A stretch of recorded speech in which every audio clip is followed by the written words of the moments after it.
Hello everybody, Mannix here. It's time for a little folding knife tutorial video. This is going to be on how to fix little rattly noises in knives.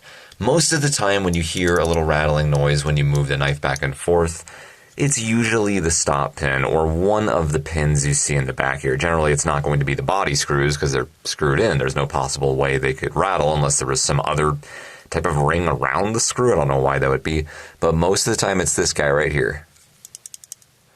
And I know that because I already tested it. I contacted it with a mini screwdriver right there and stopped it as I was trying to move around, and the noise stopped.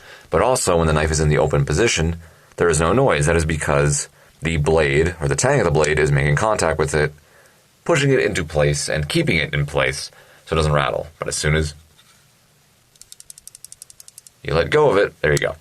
Now, it means nothing, has no downside on performance whatsoever, but it's a little annoying. Makes the knife feel like it's cheap to me. It makes it feel like there's a cheap piece of metal moving around in there, or something like a lot of cheaper knives have. Many knives, I'd say almost half the knives I get new have something rattling around in there, so I'm going to show you real quick how to fix something like that.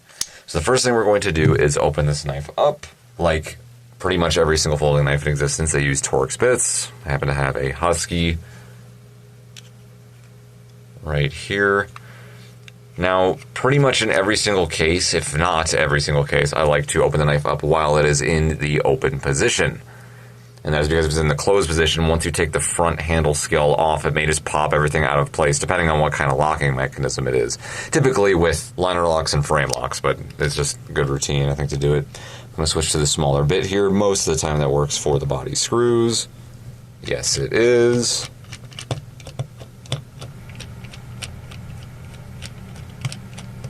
All three body screws seem to be unscrewed.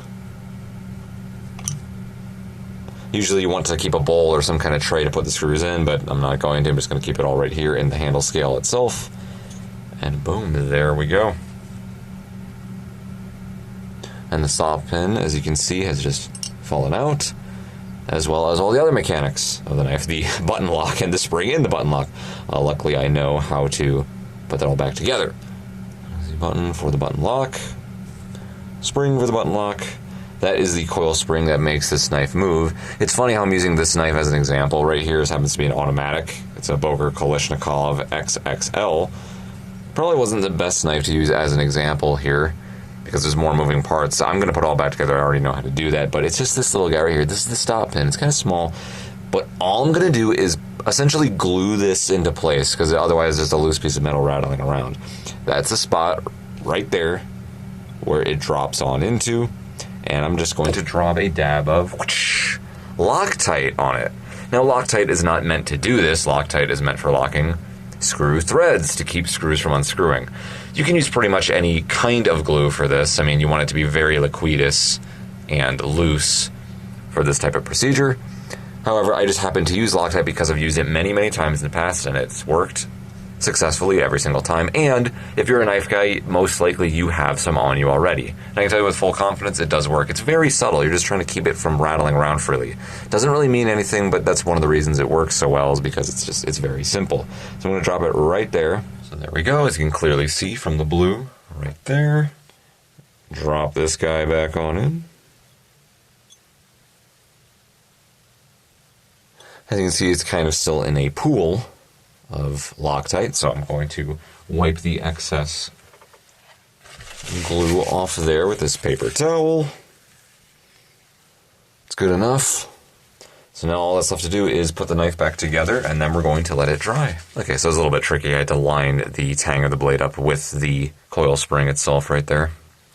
But that is in. It's so hilarious. I'm using this as an example right here. But hey, maybe somebody who also has an automatic has this exact same problem.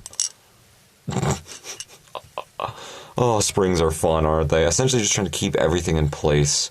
That's how the button lock, or the plunge lock I sometimes hear called, sits in there. Kind of loosely, just like that. The plunge is going on top of the spring, and then the handle scale itself that they're about to drop on is what's going to keep that in place. I'm doing this very crudely. You just got to make sure everything's lined back up. It's pretty simple. There's not a whole lot of moving parts here or anything. There we go. That's a positive snap right there. That's all in place. Again, one of the reasons why you want the knife to be in the open locked position when taking apart and putting back together your knife. It's just so all the spaces are cleared. Alright, now that everything's screwed back in, we're going to let it sit. The Loctite says it takes 24 hours to completely set. For something as simple as this, you're not going to wait that long, I don't think, but let's just be absolutely sure. So, 24 hours later. Ah yes, video editing works wonders. It's been almost exactly 24 hours. 23, give or take. But let's check on that stop pin. You hear that?